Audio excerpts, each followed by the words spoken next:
السلام عليكم يا صديقي.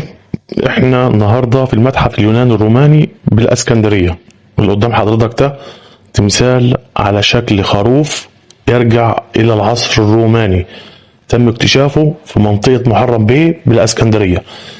طول هذا التمثال 130 سنتي وارتفاعه 80 سنتي من الجرانيت.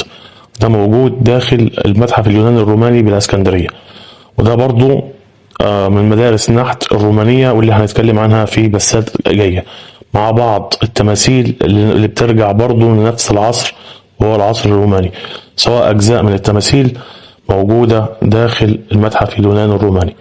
ده من العصر الروماني وتم اكتشافهم في منطقة محرم بيه. أنصحكم بالزيارة للمكان، في حاجات كتير روعة جدا هتفيدكم في المواضيع ده. دي تماثيل رومانية ترجع للعصر الروماني.